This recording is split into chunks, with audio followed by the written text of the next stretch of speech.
Hello दोस्तों, study mode में आपका स्वागत है। बिहार फायरमैन परीक्षा तथा बिहार एक्साइज कांस्टेबल परीक्षा दोनों के लिए हम लोग सामान्य हिंदी स्टार्ट कर रहे हैं। आप सभी लोगों को पता है कि दोनों में 10th आधारित प्रश्न पूछे जाएंगे और सामान्य हिंदी से भी 8 से 10 प्रश्न पूछे जाएंगे। तो जो भी मैं वीडियो दूंगा सामान्य हिंदी का, उसे ध्यानपूर्वक देखिएगा। थ्योरी के साथ क्वेश्चन भी मैं आपको कराते चलूँगा। यहाँ से डायरेक्ट क्वेश्चन आपके एग्जाम हॉल में मिलने वाला है, तो इसे इग्नोर मत कीजिएगा। चलिए शुरुआत करते हैं सामान्य हिंदी का। सबसे पहला क्लास हिंदी वर्णमाला। वर्णमाला। सबसे पहले हम देखेंगे कि वर्ण किसे कहते हैं। वर्ण किसे कहते हैं तो हिंदी भाषा की सबसे छोटी इकाई ध्वनि होती है। इसी ध्वनि को ही हम लोग क्या कहते हैं, वर्ण कहते हैं। ठीक है। और वर्ण को ही व्यवस्थित करने के जो समूह बनता है उसे वर्णमाला कहते हैं, या वर्ण को एक तरीका से सजा दिया जाए तो वो वर्णमाला बन जाता है। ठीक। तो यहाँ पर देख सकते हैं कि ध्वनि आपको जो होती है, भाषा की सबसे छोटी इकाई ध्वनि होती है, और ध्वनि को ही हम लोग क्या बोलते हैं, वर्ण बोलते हैं। आगे चलते हैं। यहाँ पर देखिए, हिंदी में उच्चारण के आधार पर 45 वर्ड होते हैं। यहाँ देखिए 45 है। इनमें से आप देखिएगा 10 स्वर होते हैं और 35 व्यंजन होते हैं। तो कभी भी आपको देगा तो ध्यान से देखना होगा कि हिंदी में उच्चारण के आधार पर 45 होते हैं, जिसमें 10 स्वर होते हैं और 35 व्यंजन होते हैं। जबकि लेखन के आधार पर देखिएगा, मिस लिखावट के आधार पर, तो 52 वर्ण होते हैं, जिसमें से 13 स्वर होते हैं और 35 व्यंजन होते हैं। तथा यहाँ पर देखिएगा 4 संयुक्त व्यंजन होते हैं। तो ये ध्यान में रखिएगा, 4 संयुक्त व्यंजन भी आ जाता है और 35 यहाँ पर व्यंजन आ जाते हैं, और स्वर जो हो जाते हैं इसमें से देखिएगा 13 हो जाते हैं। ठीक। देखिए वर्णमाला दो भागों में डिवाइड किया जाता है, इसकी बांटा जाता है वर्णमाला को। एक होता है स्वर और एक होता है व्यंजन। एक होता है स्वर वर्ण, एक होता है व्यंजन वर्ण। ठीक। ये वर्णमाला को दो भागों में बांटा जाता है। अब स्वर किसे कहते हैं, बहुत इंटरेस्टिंग है, देखते रहिएगा। सभी बेसिक से मैं आपको बता रहा हूँ। जिन वर्ण को स्वतंत्र रूप से बोला जा सके उसे स्वर कहते हैं। जिन वर्ण का उच्चारण स्वतंत्र रूप से कीजिएगा, मीन्स की किसी और आपको जो है वर्ण की सहायता नहीं लेना पड़े, उसे हम लोग स्वर वर्ण बोलते हैं। ठीक। परंपरागत रूप से स्वरों की संख्या 13 मानी जाती है, लेकिन उच्चारण की दृष्टि से ये 10 ही स्वर है। उच्चारण की दृष्टि से 10 ही स्वर है, लेकिन ऐसे परंपरागत रूप से इसकी संख्या 13 मानी जाती है। ठीक। उच्चारण के आधार पर स्वर, जो उच्चारण के आधार पर स्वर की संख्या है, यहाँ पर देख सकते हैं अ आ ई यू, बड़ी यू छोटी यू। यहाँ पर आप देख सकते हैं ये बड़ा हुआ, ये छोटा हु, ये बड़ी ई हुआ, ये छोटा ई हुआ, ए ओ औ। ये जो होता है उच्चारण के आधार पर स्वर की संख्या है। यहीं आप देखिएगा लेखन के आधार पर, तो लेखन के आधार पर अ और अंग, यहाँ पर दो ये आपको बढ़ जाता है। यहाँ पर देख सकते हैं, तो लेखन के आधार पर, और री भी यहाँ पर आ जाता है, तो लेखन के आधार पर ये हो गया आपको स्वर की संख्या। ठीक। तो इसको ध्यान में देखकर आपको चलना है, क्योंकि पूछ सकता है कुछ भी डिफ्रेंशिएट कर कर, उसमें भिन्नता दिखाकर। तो आपको हैरान नहीं होना है, आराम से क्वेश्चन लगा लेना है। ठीक। अब देखिए स्वर जो होते हैं, स्वर के भी मुख्यतः दो भेद होते हैं। स्वर के भी क्या होते हैं, मुख्यतः दो भेद होते हैं। एक हर्ष स्वर होते हैं, एक दीर्घ स्वर होते हैं। बहुत ही आसान है याद करना। हर्ष स्वर किसे कहते हैं, तो यहाँ पर देखिए, जिन स्वरों के उच्चारण में कम से कम समय लगता है उन्हें हर्ष स्वर कहते हैं। मीन्स कि जिन स्वर का उच्चारण किया जाए उसमें कम से कम समय लगे, उसे हर्ष स्वर कहा जाता है। जैसे देखिए अ, छोटी ई, बड़ी ऊ, री। यहाँ पर जितना भी आप देखिएगा, जैसे अ हुआ, अ में देखिए बहुत कम समय लग रहा है उच्चारण के, बोल कर देखिए। वहीं आ बोलिए, देखिए डबल समय लग जा रहा है, अ से डबल समय लग जा रहा है। ठीक। तो जो कम समय लगता है, ठीक, यहाँ पर देख सकते हैं 21 समय लगता है, उसे हम लोग हर्ष स्वर करते हैं। और हर्ष स्वर यहाँ पर आप देख सकते हैं, उसके उदाहरण दिया हुआ है। वहीं देखिएगा दीर्घ स्वर, नाम से ही पता चल रहा है, दीर्घ स्वर। ठीक। जिन स्वर के उच्चारण में हर्ष स्वर से दुगना समय लगता है उसे हम लोग क्या कहते हैं, दीर्घ समय समय बोलते हैं। हर्ष समय से कभी भी हर्ष स्वर से दुगना समय लगेगा, ठीक, तो इसे दीर्घ स्वर बोला जाता है। जैसे आ, बड़ी ई, बड़ी ऊ, ए ओ औ। यहाँ पर देखिएगा तो इसके उच्चारण कीजिए, उच्चारण कीजिएगा तो देखिएगा कि अ, छोटी ई, छोटा ऊ, ये सब आप देखिएगा, छोटा ऊ। तो इससे आपको डबल समय किसमें लगते हैं, तो दीर्घ स्वर में, मीन्स इसके उच्चारण में लगते हैं। ठीक। आ बोलकर देखिए अ मिलकर आ होता है, मीन्स की डबल आपको समय लगा है। वैसे भी आपको देखिएगा हर स्वर से, तो यहाँ पर दीर्घ स्वर में डबल समय लगता है, दुगना समय लगता है। ठीक। यहाँ पर देखिए उच्चारण की दृष्टि से, और ये इसका एग्जाम्पल रहा। तो अब स्वर आपको आराम से समझ में आ गया होगा। अब हम बढ़ते हैं व्यंजन की ओर। व्यंजन किसे कहते हैं, यहाँ पर देखिए, जिन वर्ण स्वरों की सहायता से बोले जाते हैं, जो वर्ण, माफ कीजिएगा, जो वर्ण स्वरों की सहायता से बोले जाते हैं उन्हें हम लोग व्यंजन कहते हैं। मीन्स की इनमें कम से कम स्वर की सहायता आपको लिया ही जाता है, नहीं तो व्यंजन का उच्चारण नहीं हो सकता है। ठीक। जो वर्ण स्वरों की सहायता से बोले जाते हैं उन्हें व्यंजन कहते हैं। जैसे हर व्यंजन के उच्चारण में अस्वर लगा होता है। ठीक। अब कोई भी व्यंजन बोलिए, जैसे क व्यंजन है ना, क अ आ रहा है, यहाँ पर देख सकते हैं ख आ रहा है, तो अ आता है, देखिएगा उच्चारण में कम से कम अ स्वर लगा रहता है। अ के बिना व्यंजन का उच्चारण नहीं हो सकता। यहाँ पर देखिए साफ साफ अ के बिना व्यंजन का उच्चारण नहीं हो सकता। तो अ क्या है, स्वर है। तो स्वर के बिना, स्वर वर्ण में अ आता है ना, अ आ ई, तो ये सब स्वर वर्ण है। तो स्वर के बिना आपको व्यंजन का उच्चारण आपको नहीं हो सकता, ये भी याद रखिएगा। देखिए वर्णमाला में कुल 35 व्यंजन होते हैं। यहाँ पर देखिए वर्णमाला में कुल 35 व्यंजन होते हैं, जो कि इस प्रकार है। व्यंजन निम्नलिखित आपको जो व्यंजन के भेद होते हैं, ये 3 भेद होते हैं, 3 भागों में इनको मुख्यतः बांटा गया है। ऐसे तो 4 भेद होते हैं, लेकिन ये मुख्यतः देखिएगा 3 ही भेद में इसमें बांटा गया है, जो 35 को है। एक आपको स्पर्श व्यंजन होता है, एक वो अंतस्थ व्यंजन होता है, एक उष्म व्यंजन होता है। तो सबसे पहले स्पर्श व्यंजन, नाम से ही पता चल रहा है स्पर्श व्यंजन, जैसे कि इन्हें 5 वर्गों में रखा गया है। इन्हें क्या रखा गया है? 5 वर्गों में रखा गया है। हर वर्ग में 5-5 व्यंजन होते हैं। हर वर्ग के नाम पहले वर्ग के अनुसार रखा गया है, जो स्पर्श व्यंजन है। जैसे कि कवर्ग, कवर्ग के अंदर क, ख, ग, घ, अंग। मैं ये भी बताऊंगा कि इसका कैसे उच्चारण होता है, क्योंकि वहां से भी क्वेश्चन पूछता है। वैसे चवर्ग में देखिएगा च, च, ज, इया। तो आपसे ये भी क्वेश्चन पूछ सकता है कि कवर्ग में कौन सा व्यंजन नहीं आएगा, और उसमें च दे देगा। तो च तक कवर्ग में नहीं आएगा, क, ख, ग, घ, अंग तक आएगा आपको। वैसे चवर्ग में च, च, ज, इया तक, टवर्ग में ट, ठ, ड, ण तक, तवर्ग में त, थ, ध, ध, न तक, पवर्ग में प, फ, ब, भ, म तक। ये आपको जो होते हैं, ये क्या कहलाते हैं? यहाँ पर आप देख सकते हैं स्पर्श व्यंजन कहलाते हैं। फिर अंतस्थ व्यंजन देखिए, अंतस्थ व्यंजन कौन से होते हैं? इनकी संख्या 4 होती है। य, र, ल, व।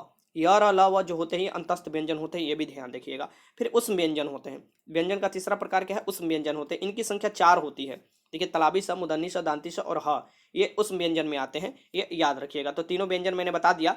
एक आपको पूछ सकता है कि इसमें से कौन सा संयुक्त व्यंजन नहीं है, क्योंकि संयुक्त व्यंजन के भी अलग से भाग में एक किया गया है। ठीक, तो संयुक्त व्यंजन में छात्र ज्ञान आश्रय, यहाँ पर आप देख सकते हैं ये 4 जो होता है, ये आपको संयुक्त व्यंजन के अंतर्गत आता है। और यहाँ से बहुत वीवीआई क्वेश्चन ये पूछे जाते हैं कि इनमें से कौन संयुक्त व्यंजन नहीं है। तो ये तो तीनों दिया रहेगा, और मान लीजिए ये 3 दे दिया और यहाँ पर फिर क दे दिया, तो वहाँ पर क नहीं होगा संयुक्त व्यंजन। तो ये जरूर आपको याद रखना है कि संयुक्त व्यंजन की जो संख्या ये चारों, और चारों का नाम यहाँ पर दिया हुआ है। ठीक, अब देखिए यहाँ पर देखिए, किसी एक भाषा या अनेक भाषाओं को लिखने के लिए प्रयुक्त मानक तरीकों को क्रमबद्ध समूह को ही वर्णमाला कहता है, या वर्णों के समूह को वर्णमाला कहा जाता है। तो मैंने बताया वर्ण या वर्णमाला। तो ये आपको क्या होता है कि किसी एक भाषा या अनेक कोई भी भाषा हो, वो लिखने के जो प्रयुक्त मानक होते हैं, उसमें प्रतीक का जो उपयोग किया जाता है। कभी क्या हुआ, एक मानक या प्रतीक ही हुआ, तो वो इसका क्रमबद्ध में, इसकी एक सजावट के रूप में आपको जो सजाया जाता है, तो उसे ही उस आपको जो भी है, जो भी भाषा, उस भाषा का उसे वर्णमाला कहा जाता है। ठीक, ये ध्यान में रखिएगा। यहाँ पर उदाहरण के लिए दे सकते हैं कि देवनागरी, हम लोग हिंदी को किस में लिखते हैं? देवनागरी में लिखते हैं, और यहाँ पर उसका सभी वर्ड दिया हुआ है। देखिए, ये सभी वर्ड यहाँ पर दिया हुआ है देवनागरी का, और यही देवनागरी को देखिए व्यवस्थित क्रम से लिख दिया गया है, तो यही कहलाता है क्या? तो देवनागरी का वर्णमाला। जैसे यहाँ से देखिए स्टार्ट किया गया है, और सभी आपको व्यवस्थित रूप से क, ख, ग, अंग, च, च, ज, इ, ट, ट, ड, ण, त, त, द, द, न, प, प, प, म, य, र, ल, व, त्र, बि, स, मूर्धनि स, दांती स, ह, छ, त्र, ऐसे आपको जो लिखा होता है, ये सजाकर एक तरफ से लिखा जाता है। तो यहाँ पर देखिए ये देवनागरी का वर्णमाला है। ठीक, क्योंकि वर्डों को समझा दिया है। और वैसे ही देखिएगा कि आपको रोमन वर्णमाला में कैसे, तो ABCDEFGHIJ, ये जो रोमन अल्फाबेट जो बोला जाता है, ठीक, ये आपको 26 अल्फाबेट होते हैं ना, तो यही सजा कर जो लिखा जाता है, ये रोमन वर्णमाला कहलाता है। इसी अलग अलग जो भाषा में लिखे जाते हैं, अलग अलग भाषा के जो वर्ड है व्यवस्थित रूप से, वो उस भाषा का आपको वर्णमाला कहलाता होगा। जैसे देवनागरी लिपि में कौन कौन से लिखे जाते हैं? तो देवनागरी लिपि में संस्कृत हुआ, मराठी हुआ, कोंकणी हुआ, नेपाली हुआ, मैथिली भाषाएं लिखी जाती है। ये सभी भाषाएं देवनागरी लिपि में लिखी जाती है। यहाँ से क्वेश्चन पक्का पूछ सकता है कि कौन सी भाषा देवनागरी लिपि में लिखी जाती है, तो यहाँ पर दे देगा कौन कौन, संस्कृत, मराठी, कोंकणी, नेपाली, मैथिली भाषाएं। ठीक, ये देवनागरी लिपि में लिखी जाती है। अब देखिए वर्ड का और भी डिवीजन किया गया है। ये तो आप जनरली यहाँ से क्वेश्चन जितना बनता है। एक आपको बन सकता है घोष और घोष। काफी लड़के पूछ रहे थे सर घोष और अघोष क्या कहलाता है। ठीक, तो ये भी वर्ड का ही प्रकार बनाया गया है उच्चारण की दृष्टि से। यहाँ पर देखिए व्यंजन के वर्गीकरण में स्वर तंत्रियों की स्थिति भी महत्वपूर्ण मानी जाती है। मीन्स की जब भी आप बोलिएगा किसी भी वर्ड या व्यंजन को बोलिएगा, उसमें स्वर तंत्रिया जो होती है, मीन्स की आप बोलते समय जो स्वर तंत्रिया आपके हिलती है या कंपन करती है, उसकी स्थिति महत्वपूर्ण मानी जाती है। इस दृष्टि से देखिएगा कि व्यंजन को 2 वर्गों में विभक्त किया जाता है, घोष और अघोष। इस व्यंजन को देखिए साफ साफ दिया हुआ है, ये व्यंजन को डिवाइड किया जाता है घोष और अघोष में। ठीक, तो जिन व्यंजन के उच्चारण में स्वतंत्रियों में कंपन होता है उन्हें घोष या सघोष भी बोला जाता है। ठीक, घोष या सघोष, इसमें क्या होता है, स्वतंत्रियों का कंपन होता है।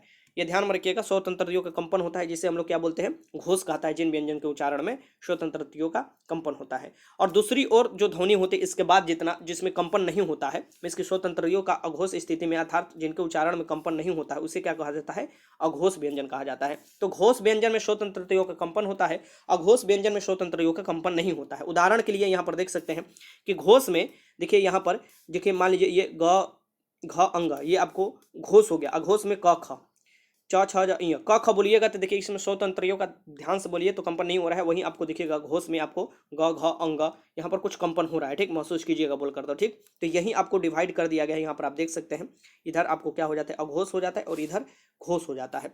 घोष में आपको स्वतंत्रियों का कंपन होता है, अघोष में स्वतंत्रियों का कंपन नहीं होता है। यहाँ पर देखिए प्रणता के आधार पर भी व्यंजन का वर्गीकरण किया गया है। प्रणता के आधार पर भी व्यंजन का वर्गीकरण किया गया है। प्राण का मतलब क्या होता है? तो प्राणता या प्राण का अर्थ जो है यहाँ पर देख सकते हैं, इसका होता है श्वास वायु। जो श्वास वायु हम लोग लेते हैं, बाहर छोड़ते हैं, इसके अकॉर्डिंग कैसे आपको इफेक्ट करता है श्वास वायु को व्यंजन को बोलने में, उसके आधार पर भी आपको व्यंजन को डिवाइड किया गया है। तो यहाँ पर देख सकते हैं, बहुत आसान है याद करना। जिन व्यंजन ध्वनियों के उच्चारण में श्वास बल अधिक लगता है उन्हें हम लोग महाप्राण, और जिनमें श्वास बल कम लगता है उन्हें हम लोग अल्प प्राण। नाम से ही पता चल रहा है महाप्राण और अल्प प्राण। अल्प प्राण में क्या होता है कि श्वास बल का प्रयोग कम होता है, और महाप्राण में जो महाप्राण की व्यंजन ध्वनिया का उच्चारण होता है उसमें श्वास बल क्या होता है? अधिक लगता है। ठीक, ये ध्यान में रखिएगा, इसे याद रखिएगा। जैसे कि 5 वर्ग में दूसरी और चौथी ध्वनियां महाप्राण होती है। जो 5 वर्ग डिवाइड किया, कवर्ग, चवर्ग, टवर्ग, पवर्ग, ऐसे, तो इसमें देखिएगा कि 5 वर्ग में जो आपको, जैसे मान लीजिए कवर्ग है, कवर्ग में आप देखिएगा तो दूसरी, कवर्ग में दूसरी कौन हुआ? ख हुआ, और चौथी कौन हुआ? घ हुआ, घ। तो ये महाप्राण में आते हैं, क्योंकि इसमें क्या होता है, ध्वनियों, यहाँ पर देख सकते हैं कि इसमें वायु ज्यादा लगता है। देखिए, जिन श्वास बल का प्रयोग कम होता है उन्हें अल्प प्राण, और जिसमें श्वास बल का अधिक होता है उसे महाप्राण कहते हैं। ठीक, तो यहाँ पर देख सकते हैं कि यहाँ पर क्या दिया हुआ है कि 5 वर्ग में दूसरी और चौथी ध्वनियां महाप्राण है। ये ध्यान में रखिएगा। हिंदी के जैसे कि आपको देख सकते हैं ख, घ, ये छ छ ज में छ, झ, ट ठ ड में ठ, ढ, ये देख सकते हैं, ये आप साफ साफ आपको दिया हुआ है, ये सभी क्या हो जाएंगे? महाप्राण हो जाएंगे। ठीक, और वहीं वर्गों के पहले, तीसरे और पांचवें वर्ग क्या होते हैं? अल्प प्राण होते हैं। इसके उच्चारण में बहुत कम समय लगता है और वायु भी कम लगता है। यहाँ पर देखिएगा कि आपको पहले, तीसरे और पांचवें अल्प प्राण है, जैसे क, ख, यहाँ पर देख सकते हैं, क नहीं, क हुआ, ग हुआ, यहाँ पर देख सकते हैं, और अंग यहाँ पर हो जाएगा। ठीक, वैसे आप देख सकते हैं, तो ये जो दिया हुआ ऐसे कर कर आपको एग्जाम में कभी भी क्वेश्चन पूछता है तो आपको याद करना होगा, नहीं तो आपको क्वेश्चन पूछ कर घुमा सकता है और आप भूल सकते हैं एग्जाम हॉल में। अब देखिए यहाँ पर जो दिया हुआ है कि अब उच्चारण की दृष्टि से देख लीजिए। उच्चारण की दृष्टि से जैसे पूछ सकता है ना कि कंठ वर्ण कौन है, तालव्य वर्ण कौन है, मूर्धन्य वर्ण कौन है, तो उच्चारण की दृष्टि से भी वर्ण को व्यवस्थित रूप से डिवाइड किया गया है। ये बहुत वीवीआई है, क्योंकि उच्चारण की दृष्टि से आपसे पूछ देता है। तो यहाँ पर देख लीजिएगा, एक भी ऐसा पॉइंट नहीं होगा जो कि आपके छूटने वाला है सिलेबस के अकॉर्डिंग। ठीक, सभी मैं आपको पॉइंट टू पॉइंट करा दूंगा। यहाँ पर देखिए, कंठवर्ण, कंठवर्ण किसे कहते हैं? यहाँ पर देखिए, तो जिन वर्ण का उच्चारण स्थान कंठ होता है उन्हें कंठवर्ण कहा जाता है। जिन वर्ण का उच्चारण स्थान कंठ होता है उसे क्या कहा जाता है? कंठ वर्ण कहा जाता है। कंठ होता है मीन्स कि आप कंठ जम गर्दन के आपके नीचे देखिए कंठ होता है। जैसे अ आ, अ आ और कवर्ग, क ख ग घ अंग, ये इसका उच्चारण देख, क ख ग घ अंग, या अ आ या ह, ये सब देखिए, ये सब बोलिएगा तो इसमें कंठ का उपयोग किया जाता है। कंठ से ही आपका सारा ये ध्वनि निकलता है, इसलिए इसे कंठवर्ण कहा जाता है। ठीक, ये ध्यान में रखिएगा। वैसे ताल्य वर्ण क्या होते हैं? यहाँ पर देखिए ताल्य वर्ण, ताल्य वर्ण, जिन वर्ण का उच्चारण स्थान तालु है, तालु है, उन्हें हम लोग ताल्य वर्ण कहते हैं। जिन जो उच्चारण का स्थान तालु है वो उसे ताल्य वर्ण कहा जाता है। जैसे कि छोटी ई और बड़ी ई, छोटी ई बड़ी ई बोल के देखिए, या च छ ज झ, मीन्स की जीभ देखिएगा ऊपर जाकर टच कर रहा है। ठीक, तो ये देखिएगा, ये सब ताल्य वर्ण कहलाते हैं, मीन्स की तालु में आपको टच करता है। च छ ज झ ई, या बड़ी ई, छोटी ई, य स, ये सभी क्या होते हैं? ताल्य वर्ण के अंतर्गत आते हैं। ठीक, ये ध्यान में रखिएगा। उसी के बाद एक होता है मूर्धन्य वर्ण। यहाँ पर देखिए मूर्धन्य वर्ण आता है। तो जिन वर्ण के उच्चारण स्थान मूर्धा होता है उन्हें हम लोग क्या बोलते हैं? मूर्धन्य वर्ण करते हैं। मूर्धा जो होता है इसे मूर्धन्य वर्ण बोला जाता है। जिसे टवर्ग में, टवर्ग में ट देखिए, जीभ थोड़ा मुड़ कर और मूर्धा में टच कर, ट ठ ड ढ ड़ र स, ये देखिए मूर्धन्य स ये दिया है। ये यहाँ पर ये जब भी आ जाते हैं, ये सब क्या आ जाते हैं? मूर्धन्य वर्ण में आ जाते हैं। ठीक, तो ये आपसे पूछ सकता है कि इनमें से कौन मूर्धन्य वर्ण नहीं होगा। ठीक, और उसमें दिया रहेगा ट ठ ड और प दे देगा, तो इसमें से प जो हो जाएगा ये नहीं होगा, क्योंकि मूर्धन्य वर्ण में ट ठ ड ढ ड़ आते हैं, टवर्ग आता है, और ये आता है, र आता है, आपको ये आता है, स आता है। स में भी कौन आता है? मूर्धनी स आता है। ठीक, ये ध्यान में रखिएगा। ये सब मूर्धन्य, मूर्धनी स बोलने का मतलब ही है कि मूर्धन से उच्चारण हो रहा है, तभी तो मूर्धनी स ये बोला जाता है, इसे मूर्धन्य स। दंत वर्ण देखिए, दंत वर्ण, जिन उच्चारण का स्थान दांत होता है उसे दंत वर्ण बोला जाता है। जिन उच्चारण स्थान दांत का, आप देखिएगा इसमें प्रयोग होता है दंत वर्ण। तो यहाँ पर देखिए लिरी, लिरी इसमें हो जाएगा तवर्ग बोल के, तवर्ग के कोई भी बोल के देखिए, त थ द ध न, ये सब आपको क्या आ जाएंगे? दंत वर्ण के अंतर्गत आ जाते हैं। फिर ल हुआ, या यहाँ पर देखिएगा दांती स हुआ, ये सब आपको क्या आ जाएंगे? दंत वर्ण के अंतर्गत आ जाएंगे। ठीक, तो ये सब याद रखना होगा आपको। ओष्ठ वर्ण, ओष्ठ वर्ण में देखिए, तो जिन वर्ण का उच्चारण स्थान ओष्ठ है उन्हें हम लोग ओष्ठ वर्ण कहते हैं। ओष्ठ मीन्स ओठ, आप जानते हैं ना, ओठ उच्चारण, जैसे प फ ब ब बोल कर देखिए दोनों ओठ टच करता है। ठीक, तो ये प फ ब भ म, ये जो हो जाएंगे ओष्ठ वर्ण में। और आपको उ बड़ा उ, ये सभी आपको ओष्ठ वर्ण के उच्चारण, आपको ओष्ठ, ओष्ठ का उपयोग किया जाता है, इसे इसे बोला जाता है ओष्ठ वर्ण बोला जाता है। ठीक, ये ध्यान में रखिएगा, ओष्ठ वर्ण के अंतर्गत आ जाते हैं। फिर नासिकीय वर्ण देखिए, नासिक वर्ण में जो आ जाएंगे, जिन वर्ण का उच्चारण स्थान नाक है उन्हें हम लोग नासिक वर्ण कहते हैं। नाक इसमें उपयोग किया जाता है। तो यहाँ पर देखिएगा कवर्ग हुआ, टवर्ग हुआ, चवर्ग हुआ, पवर्ग हुआ, इसके लास्ट वाला ध्वनि देखिए, जैसे अंग हुआ, य हुआ, यहाँ पर देखिए ड़ हुआ, न हुआ, म हुआ, ये सभी क्या हो जाते हैं, नासिक वर्ण के अंतर्गत आते हैं। इसमें ना का उपयोग किया जाता है। वहीं कंठ तल्य वर्ण, इसमें कंठ भी आता है और तालु भी आता है। जिन वर्ण के उच्चारण स्थान में कंठ और तालु दोनों आते हैं उनसे कंठ तल्य वर्ण कहते हैं। जैसे ए और ऐ, ये देखिए इसमें कंठ और तालु दोनों आ जाते हैं। ए ऐ बोलकर देखिए कंठ और तालु दोनों का उपयोग किया जाता है। इसे हम लोग क्या बोलते हैं, कंठ तल्य वर्ण बोलते हैं। वहीं आप देखिएगा कि कंठोस्थ वर्ण, कंठोस्थ वर्ण किसे कहा जाता है, तो जिन वर्ण के उच्चारण में स्थान आपको देख सकते हैं कंठ और ओष्ठ दोनों है, तभी तो कंठोस्थ बना है, उन्हें कंठोस्थ वर्ण बोला जाता है। जैसे कि ओ औ, यहाँ पर आप देख सकते हैं कि ये दिया हुआ है कंठोस्थ वर्ण में, ठीक। फिर दंतोष्ठ वर्ण, जिसमें दांत और ओष्ठ दोनों का आता है, दांत और ओष्ठ दोनों का होता है, उन्हें दंतोष्ठ वर्ण कहा जाता है। और वह जो बोला जाता है वह तला आपको दिया यार व वाला वो, ये आपको दंतोष्ठ वर्ण के अंतर्गत आता है, ठीक। तो ये सभी मैंने आपको कराया वर्णमाला से संबंधित, यहाँ पर खत्म होता है। चलिए अब टेस्ट लगाइए, ऐसे ही क्वेश्चन आपके एग्जाम हॉल में पूछे जाएंगे। सबसे पहला क्वेश्चन आपके सामने है कि भाषा के सबसे छोटी इकाई है, भाषा के सबसे छोटी इकाई को क्या बोला जाता है, वर्ण बोला जाता है। तो पहले का आंसर डी हो जाएगा। क्वेश्चन नंबर दूसरा देखिए, कन्फ्यूजन नहीं होना चाहिए। क्वेश्चन नंबर दूसरा आपको पूछा हुआ क्वेश्चन है एग्जाम हॉल में, हिंदी में मूलतः कितने वर्ण हैं, हिंदी में मूलतः कितने वर्ण है दे रहा है। तो एक 45 में एक और वर्ण जुड़ जाएगा जो संस्कृत का आता है, संस्कृत वर्णमाला में से आया है री, और वो टोटल 46 वर्ण हो जाते हैं, ठीक। मैं आपको पढ़ाया हूँ थ्योरी में कि उच्चारण की दृष्टि से कितने स्वर वर्ण हैं। संयुक्त व्यंजन के भी बारे में मैंने बताया कि 4 जो संयुक्त व्यंजन होते हैं, तो ये सभी मैंने बताया, तो उसमें कोई कन्फ्यूज़न नहीं होना चाहिए। क्वेश्चन नंबर तीसरा देखिए, हिंदी भाषा में वो कौन सी ध्वनियाँ है जो स्वतंत्र रूप से बोली या लिखी जाती है, हिंदी भाषा में वो कौन सी ध्वनियाँ है जो स्वतंत्र रूप से बोली और लिखी जाती है, वो आपको बताना है। वो ध्वनियाँ तो वो हो जाएगा स्वर, स्वर को स्वतंत्र रूप से लिखा जाता है, ये किसकी सहायता इसको नहीं चाहिए किसी भी का, ठीक है। लेकिन व्यंजन का आपको व्यंजन जो होते हैं उनको स्वर के साथ चाहिए होता है। तीसरे के आंसर हो जाएगा ए। क्वेश्चन नंबर 4 देखिए, संयुक्त को छोड़कर हिंदी में मूल वर्णों की संख्या कितनी है, संयुक्त वर्ण अगर छोड़ दिया जाए तो मूल वर्णों की संख्या कितनी हो जाएगी, तो यहाँ पर 44 हो जाएगी, ठीक। देखिए ये जो भी क्वेश्चन मैं करा रहा हूँ ये क्वेश्चन पूछा हुआ है, तो इसमें कोई भी कंफ्यूजन नहीं होना चाहिए, बस याद कर लीजिएगा, ऐसे क्वेश्चन पूछा जाता है। क्वेश्चन नंबर 5 है, स्वर कहते हैं, स्वर्ण वर्ण किसे कहते हैं, स्वर जो वर्ण है ये किसे कहते हैं, ये आपको बताना है, ठीक। देखिए तो ये आपको सामने ऑप्शन है, ध्यानपूर्वक सभी ऑप्शन पढ़ लेना है आपको, तभी क्वेश्चन लगाना है। तो जिनका उच्चारण बिना अवरोध या किसी विद्या बाधा के हो उसे ही हम लोग क्या कहते हैं, स्वर। किसी की सहायता नहीं चाहिए, ये खुद से उच्चारण होता है, लेकिन व्यंजन के लिए कम से कम स्वर की सहायता चाहिए। तो 5 का आंसर आप आराम से यहाँ पर क्या लगा सकते हैं, 5 का आंसर बी लगा लीजिएगा, ठीक। 5 का आंसर क्या हो जाएगा, यहाँ पर बी हो जाएगा।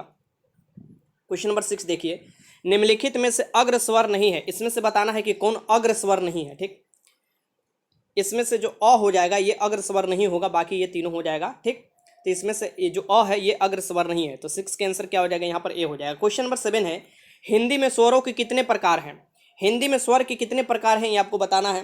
तो हिंदी में जो स्वर देखिएगा, स्वर किसे कहते हैं, वे स्वर आपको स्वर उसे कहते हैं जिनके उच्चारण में कम से कम समय लगता है, अर्थात जिनके उच्चारण में अन्य स्वरों की सहायता नहीं लेनी पड़ती है, जैसे कि अ आ ई ये सब हो गए।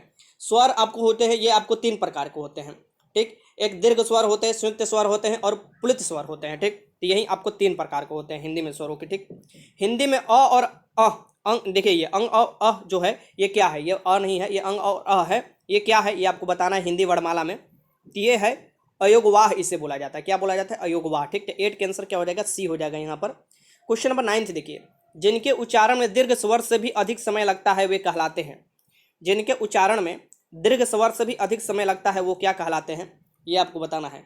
तो आपको स्वर का मैंने बताया था कि कितने प्रकार के होते हैं, ठीक। तो एक दीर्घ होता है, एक श्वेत स्वर होता है और एक आपको पुलित स्वर होता है, और जिनके उच्चारण में दीर्घ स्वर से भी अधिक लगते हैं, ठीक, और उसे हम लोग बोलते हैं पुलित स्वर, क्या बोलते हैं, पुलित स्वर बोलते हैं। जैसे कि आप राम को उच्चारण कर देखिएगा तो बीच में एक आपको ये वाला चिन्ह लगाना पड़ेगा, राम, बीच में काफ़ी ज़्यादा आपको समय लगता है उच्चारण में, ठीक।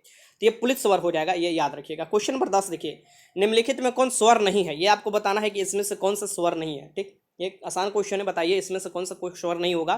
तो ये अ उ ए ये आपको स्वर होगा, इया ये जो होगा ये स्वर नहीं है, ठीक। तो इसके आंसर क्या हो जाएगा, डी हो जाएगा, ये व्यंजन है एक।